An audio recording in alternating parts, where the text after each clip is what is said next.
Mayong hapon sa tanan. Amen. Salamat kayo sa matang usaha nga karon. Salamat sa awit choir. O akong ikahibalo sa matang usaha nga kapadayon na atong distribution of tracts. Isang kahapon, sugas ulan. Gusto kayo ulan. Agit na dito sa Boulevard, wala tao, talisik na daan. Lago may dito sa Gaisano. Si Jake, nag-drive, ubang si Orange, narito silang Bingbing, silang Yukjok, Kikjik, silang Lustre, dari silang Lisa, Bibumi dito kay taga Makaon sa Gaisano. So, kung gusto mo puyog na mo, okay kayo. Ang atong sakyanan kalamang Grandia, so dako na siya kuhan Pacific. So, kapadayon na, daghan na tracks ko ron. Huwag gani pa mahurot ng atong tracks ng department. So, mao na atong kalihukan hapon. Sila ng Russell po, ng blackout ng gapon, pero ito o kung naulanan, siguro sila susuga mga ulan. Okay, so ato lang yan po itong wala din sa itong pagsimba karon. Si Helen, di Morag, di nagbalatriyan, tumala sa Alidre. So, ito lang yan po. Ito yan po si Helen. Ang uban yan po na po. Okay, manindog ka. Ato basaho lang na sa screen. Psalm 127 verse 1. Psalm 127 verse 1. Okay, alam mo? Okay, Psalm 27 verse 1. Kamay basa, ready? Read. Psalm of praise for Solomon. Except the Lord build a house, the labor in vain that build it. Except the Lord build a city, the watchman waketh but in vain.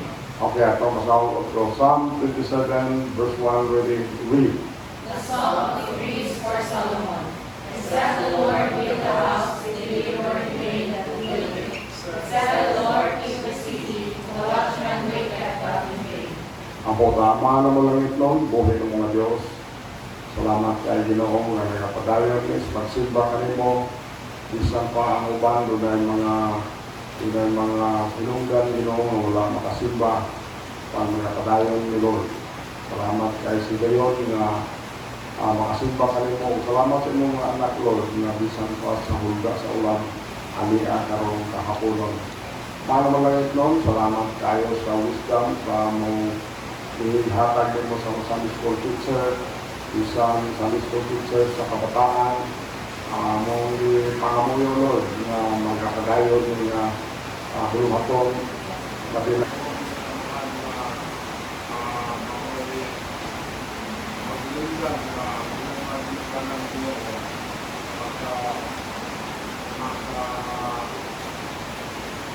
simpa din yun ang ilang mga ginikalan sa mga ang uniform, ang pagpapamuyok ng mon, sila yung uniform, sila yung ipunte, wala yung kahibalo. O pabuli kami sa piling ng mga dugo ang mga abuga, ang mga industry, sila yung gusto ng Jesus Christ. O kamong pamuyok ng mga Ginoo na ikaw mahimaya ng kahapon. Kaya mo pagampo, pangaliw po, kalimon, salin naman ka ng Jesus Christ, ang mga bugtong personal ng luwas. Amen. Kenny, o mauna inyong gibasa ganiha, yun dire, gawas kong ang Ginoo ang nagtukod sa balay. See? Gawas kong ang Ginoo ang nagtukod sa balay, sila naghago nga kawang, nga nagtukod niini, gawas ang Ginoo ang nagbantay sa syudad, ang magbalantay nagmata nga kawang lamang. Okay, balik ko ha. Gawas kon ang Ginoo ang nagtukod sa balay, sila naghago nga kawang nga nagtukod niini. Then ingon diri further, gawas ang Ginoo ang nagbantay sa syudad, ang magbalantay nagmata nga kawang lamang.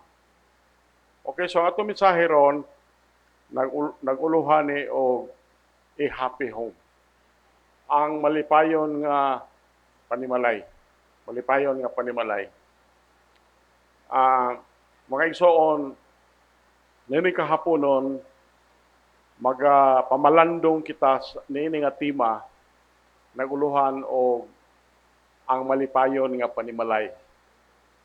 So, sabi nimo, nining kalibutan nga puno sa brokenness, puno sa gubot ba sa panimalay. Nining kalibutan nga ang panimalay dunay confusion, dunay mga panagbingkil.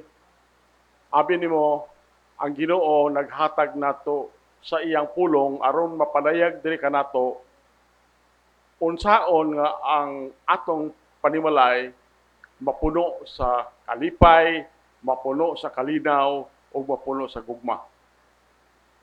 The happy home is not built merely on material possessions. So, hinumdumin ni, ang malipayon nga panimalay, wala na gitarok lamang pinaagi sa material nga posisyon na angkon sa tao. Apan, diha ni sa lig-on nga pundasyon, diha ni Jesus Christ o sa iyang pulong. Bawda nga kung wala kay kahibalo sa pulong sa Dios, ang imong panimalay samok yung panimalay. Balikon ako, ang malipayon nga panimalay wala ni gitarok lamang sa material posisyon, apan gitarok ni diha sa lig-on nga pundasyon, diha ni Jesus Christ ug ang iyang pulong. So makaingon ka, home sweet home. Ang Biblia naghatag nato og blueprint. Naghatag nato og plano ba alang sa panimalay nga nindot baya kayo pagka-design. Nindot kayo pagka-design, lig-on ang iyahang structure o kana bang dunay malipayon nga atmosphere. Dunay malipayon nga maingon nato nga surroundings. Ang kaning panimalay mahimo ning lugar sa panaghiusa. Ang panimalay mahimo ning lugar sa kanabang dunay contentment, dunay contentment ang matag usa. Pero kung dili maayo ang pagkamugna sa panimalay, kanang balaya usana ka panimalay usana ka panimalay nga sige lang dunay tension, dunay kahadlok. Kanang panimalaya kanunay lang naay panagbingkil. So mangutana ko, is your home happy? Ang imong panimalay ba malipayon ba? Ang imong panimalay lig-on ba? O mangutana ko, ang imong panimalay makahimo ba pag-survive sa kung naay bagyo sa kinabuhi? Ikaw ray tubag ani niya, paminaw og maayo ani nga mensahe tungod kay mao ni ato mensahe karon. You know, home is an important social unit. Ang panimalay usa ni ka importante nga social unit. It is divinely ordained for our spiritual development. Kaning panimalay dunay langit no ning mando alang sa atong espirituhanon nga development, alang sa atong emotional happiness, alang sa atong physical fulfillment. God's plan has always been that members of the home should bring happiness one to another and that families should live in harmony. Balikon ako.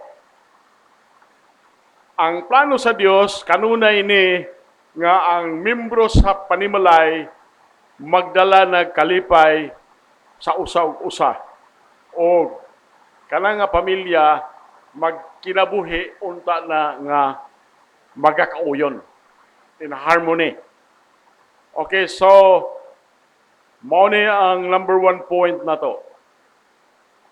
The foundation of a happy home is the Lord. So dili gani ingon ani ang pundasyon sa imong panimalay, samok yun na siya. So mao ni number one. The foundation of a happy home is the Lord. Mao na ingon dire ato gibasa ganiha, except the Lord build the house, they labor in vain that build it. Gawas kon ang Ginoo ang nagtukod sa balay, sila naghago nga kawang nga nagtukod nini.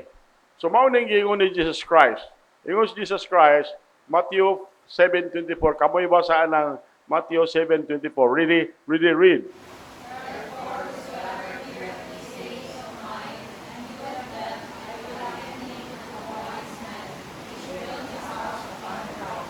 So mao na giingon din ni si Jesus Christ nagsulti ani niya Matthew 7:24. Ingon dire busa si bisan kinsa nga nagapaminaw nining akong mga panultihon og nagabuhat kanila, ako mo pakasama kaniya ngadto sa usa ka manggialamon nga tawo nga mitukod sa iyang balay ibabaw sa usa ka dakong bato.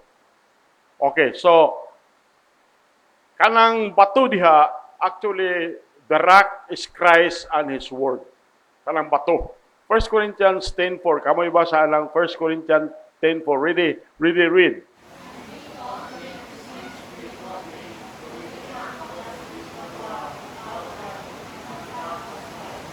So mao na giingon ni Paul, ingon si Paul, og ang tanan miinom sa maura nga espirituhanon nga ilimnon, kay sila miinom gikan ni adtong espirituhanon nga dakong bato nga misunod kanila. Paminaw, ug kadto nga dakong bato mao si Kristo. Mao si Kristo. So sa panahon nga ang bagyo sa kinabuhi moabot, kanang balay nga gitarok diha ni Jesus Christ, mubarog na nga ligon. Mubarog na nga ligon. Ingon ani ba, ang usa ka magtutukod og balay, kinsa iyahang gibutang ang mga poste diha sa balas, makita niya na ang dali nga resulta kung moabot ang ulan. Pag abot sa ulan ana, kanang imong balay muhirig yun na. Kung dili muhirig, matumba. So, it is with families, ingon ana pod ang pamilya nga wala magtagad sa Ginoo. Wala magtagad sa Ginoo. So, kung kaniadto wala mo magtagad sa Ginoo, then karon niana mo baga padayon mo lig-una ang iyong pagtuo tungod kay diha lang ni ana kamo makabaton og panimalay nga uban sa kalipay. So mao na ang number 2. The harmony of a happy home is love. Okay. Ang panagkauyon sa malipayon nga panimalay mao nang gugma. Gugma. Okay, kamoy basa ng Colossians. Ako lay basa anay Colossians 3:14. Kay ni ay naay kamuroy basa karon nay verse nga kamoy basa. Ningon dire, and above all things put on charity, which is the bond of perfectness. Ingon si Paul, ingon siya, og labaw sa tanan niining mga butang nga isulob ang gugma nga mao ang bugkos sa pagkahingpit. So the harmony of a happy home is love. Okay. Akong hangyoon ang mga bana. Kamong mga bana dire. Nay mga bana dire o isa ra day bana dire. Okay. O ikaw Ranil, naas dudong. O kamoy basa ani mga husband. Ephesians 5:25. Kamoy basa ani. Ready, read.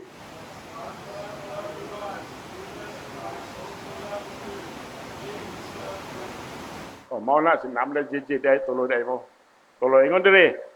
Mga bana, higugmaa ang inyong mga asawa bisan sa samang paagi si Kristo na higugma sa iglesia ug mihatag sa iyang kaugalingon alang niini.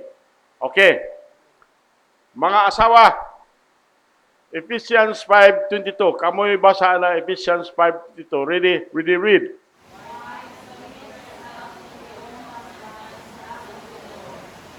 So ingon diri mga asawa, ipailalom ang inyong mga kaugalingon ngadto sa inyong kaugalingong mga bana ingon nga ngadto sa Ginoo.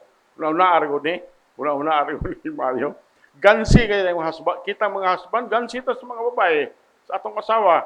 Kay giingnan ta, mga bana, higugmaa ang inyong mga asawa. Pero ang mga asawa, ipailalom ang inyong kagulingon ngadto sa inyong kagulingong mga bana. Mura gansi, no? Pero anyway, maunay gisulti sa Ginoo. Okay. Kamong mga anak, Colossians 3:20. Kamoy basa na, kamo tanan mga anak. Ready, read.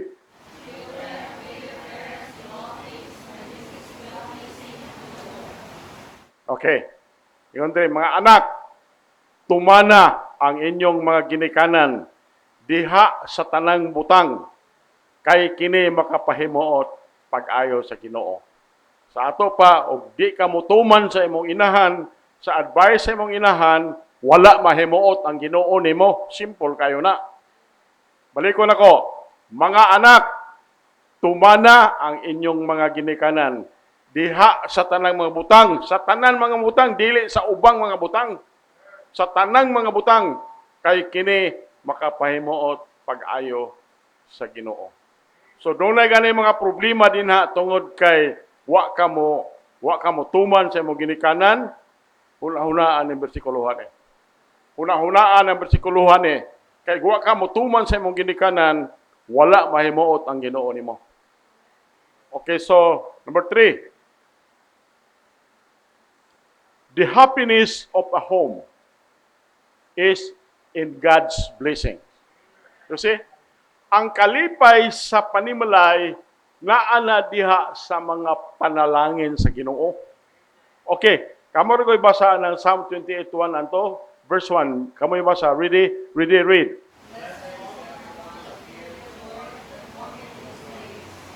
Verse 2, go.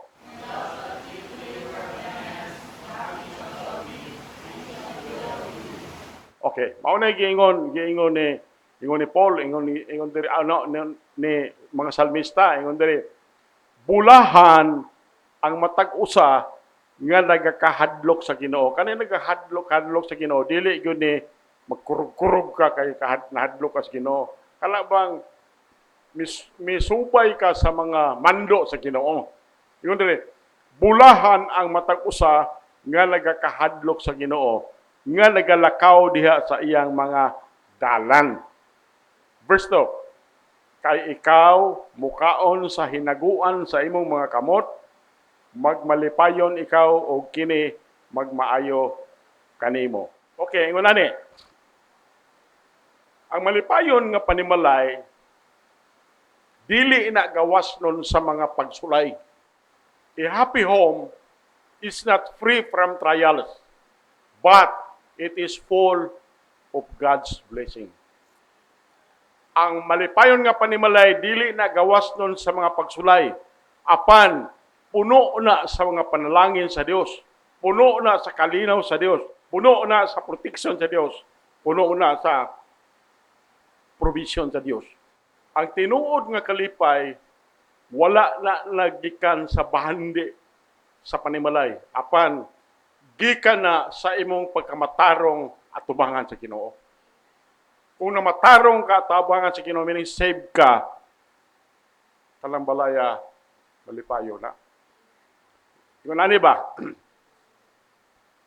Ingnon lang nato nga ang usa ka pobre nga pamilya nga nag-ampo together, nag-ampo silang tanan, mikaon sa simple nga pagkaon uban sa pasalamat o nagahigugmaay ang matag usa nga diha sa panimalay, mas malipayo na sila kaysa bahandianon nga pamilya nga nagkinabuhi nga walay Dios.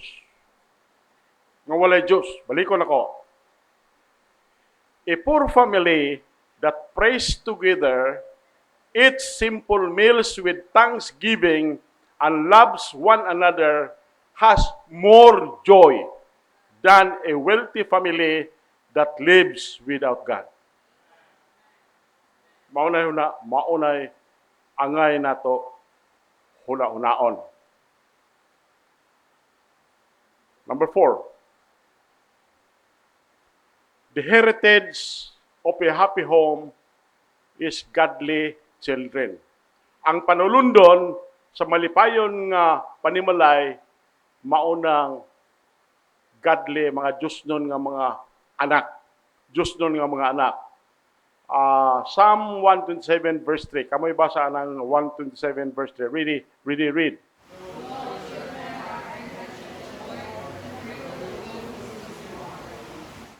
Tanawa ang kabataan usa ka panulundon sa Ginoo ug ang bunga sa taguangkan mao ang iyang ganti. Mao nang ingon si Paul sa Ephesians 6:4. Mao nang ingon si Paul, mao ni sulti ni Paul o. Ephesians 6:4. Kamoy basa ana. Read.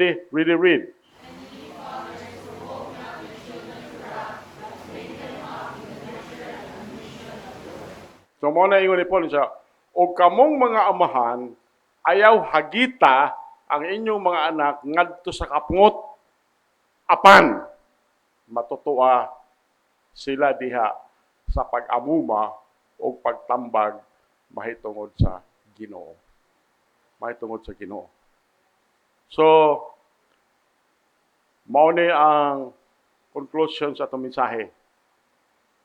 A truly happy home is built upon the Lord, bound together by love, blessed with goodness, and passing on a godly heritage to the next generation. So, ato daw pangutanon natong kagulingon, is Christ the foundation of your home? Is Christ the foundation of my home? Is love ruling in my family? Am I seeking God's blessing rather than the world's approval? Am I raising my children in the fear of the Lord? Balikon ako ng conclusion kay importante kay ni. Ang tinuod nga malipayon nga panimalay gitarok na diha sa Ginoo, then nahiusa na sila sa gugma o gipanalanginan na sila uban sa kaayo sa Ginoo. And and passing on a godly heritage, ang panulundon ana mahatag na ngadto sa sunod nga generation. So, balikon ako pangutana, is Christ the foundation of your home? Foundation of my home? Is love ruling in my family? Am I seeking God's blessing rather than world's approval? Am I raising my children in the fear of the Lord? So, dini kahaponon, let us dedicate our homes to God. Mao ni giingon ni Joshua. Si Joshua ba? Balikon ako. Dini kahaponon, atong i-dedicate ang atong panimalay ngadto sa Dios. Ingon si Joshua, but as for me and my house, we will serve the Lord. We will serve the Lord. So, maybe your home has been shaken by trials. Maybe your home has been shaken by division or sin. But today, if you will invite the Lord to be the builder and keeper of your home, He can restore joy and peace. Bring your family to Christ and He will give you a truly happy home. O kaning malipayon nga panimalay, matagamtam lang na nimo kung makabaton ka sa gospel of Jesus Christ. So dili nato ni kalimtan ning gospel of Jesus Christ. Mao ni ang 1 Corinthians 15 1 to 4. Kamoy basa ng verse 1. Read.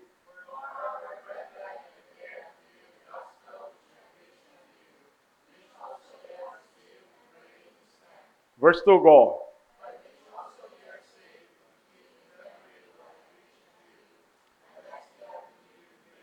Verse 3, go.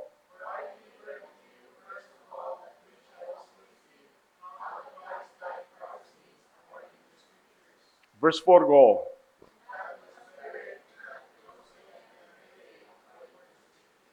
Okay. Gusto na ko ipahibalos patag usa nga kaning gospel nga gipadayag sa Ginoo ni Paul, mystery ni in the Old Testament, wala ni gipadayag sa Old Testament.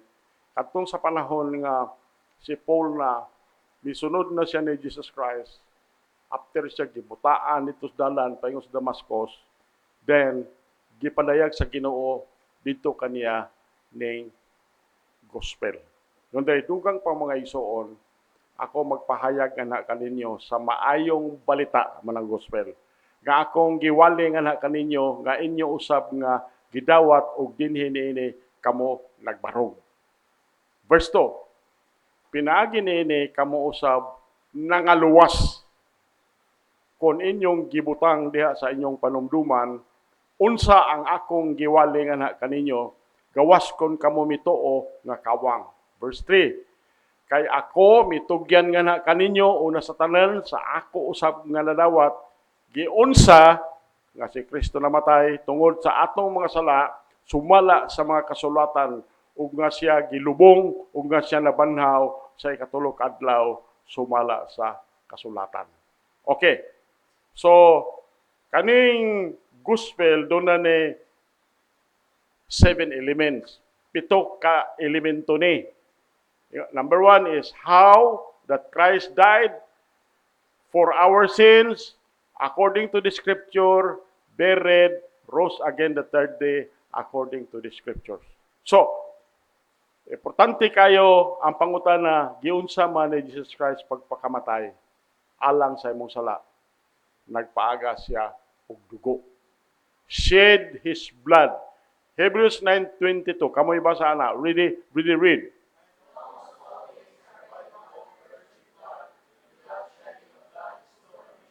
Ug hapit ang tanang mga butang diha sa balaod gihinluan pinaagi sa dugo. Ug gawas sa pagpaagas og dugo walay pagpasaylo. So mao na nga kinahanglan tan-aw nato ang dugo ni Jesus Christ dito sa cross. So ingon si Paul, tuhuan nato ning gospel. Tuhuan nato Jesus Christ. If thou shalt confess with your mouth the Lord Jesus and shalt believe in thy heart that God hath raised him from the dead, thou shalt be saved. Okay. Nakakita ka na, nakabasa ka ng gospel, nakasabot ka sa gospel, saligi ng gospel, tuhuin ng gospel, tungod kay ingon si Paul, for whosoever shall call upon the name of the Lord shall be saved. Ang kaluwasan nato, pinaagi lang sa atong pagtuo, Ephesians 2:8 and 9, unsay imong gituhuan? Dugo ni Jesus Christ. Ang dugo ni Jesus Christ. Faith in His blood. Then, kung sa panahon nga mutuo ka, musalig ka ng gospel, mahimo ka kanak sa Dios. But as many as receive Him, to them give He power to become the sons of God, even to them that believe on His name. So mauni siya ang gusto nako i-emphasize ba sa matag usa. Believe and trust this gospel. Believe and trust this gospel. Kay mauni ingon ni Paulo, kami basa na, Romans 2:16. Read.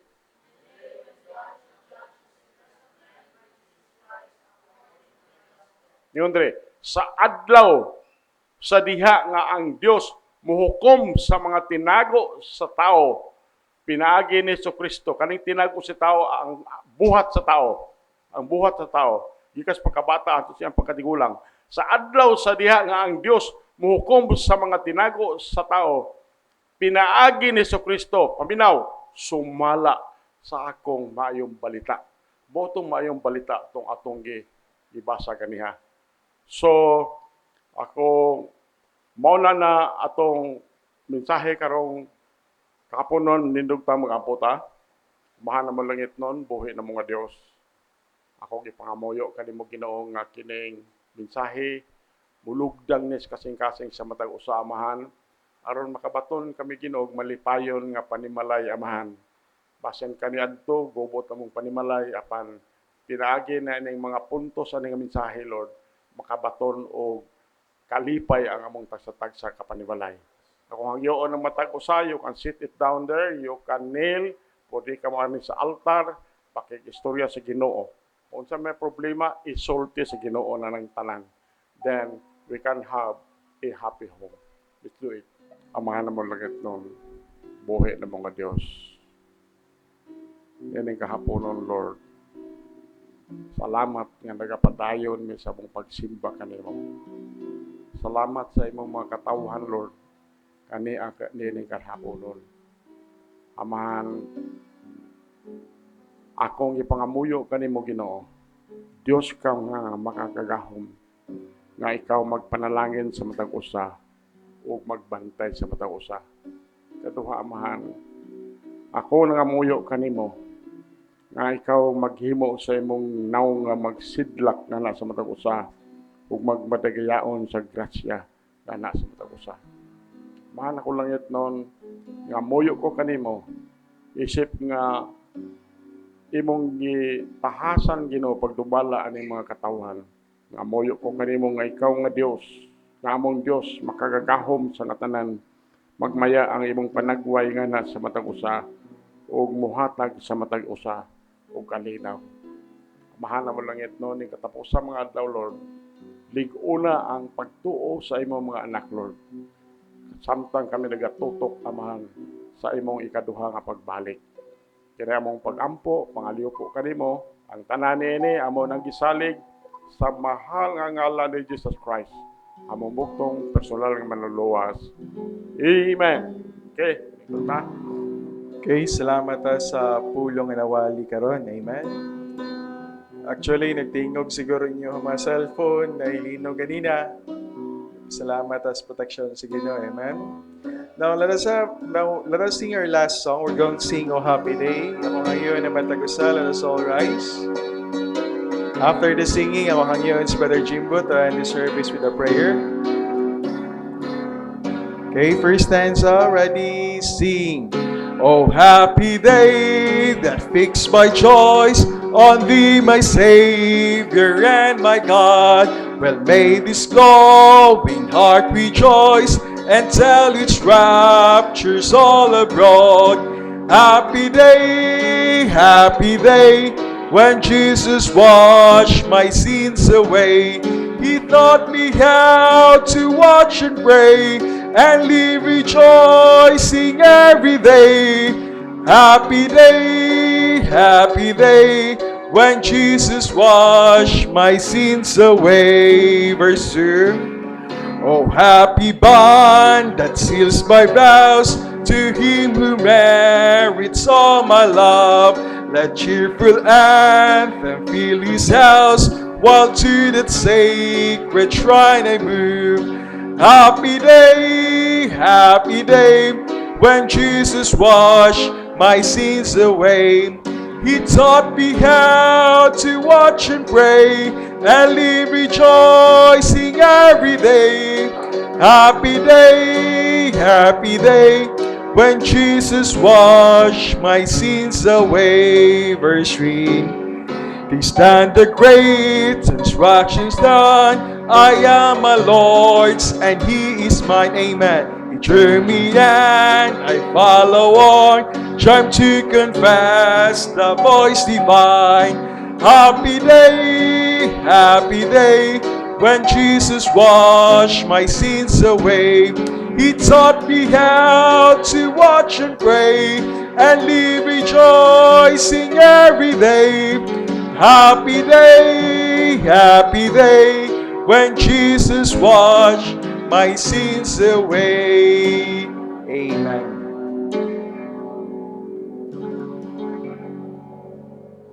Mga puta, amahan mo lang itong Diyos, nga balan mga kaams ko tanang Ginoo Lord. Salamat sa mga kayo, Ginoo, sa mga tagos na kinabuhi.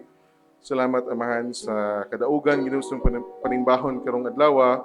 Though gamay lang kami, amahan, apan ikaw, Ginoo Lord Jesus, naghatag, Ginoo, og pulong, amahan, nga amo ang among pagkasaluhan karong hapon na, amahan. Salamat, Lord, sa Sunday School. Salamat sa preaching service.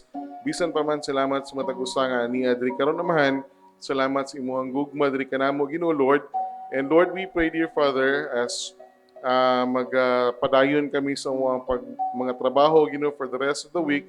Ang pagampo di kanimo, Lord, that you guide us and protect us. Even, Ginoo, sa mga katalagman, Ginoo, sa among palibot, ilikay kami, amahan. Bisan pa nining hulga, Ginoo, sa panahon, Lord, kaming na po ang La Nina. We pray, dear Father, nga ikaw magasapnay kanamo, labi na sa tanang mga Kristohanon, o Dios, nga nagabiyahe, Ginoo, sa kadalanan. We pray, dear Father, nga ilikay kami, Ginoo, sa mga sakit, amahan.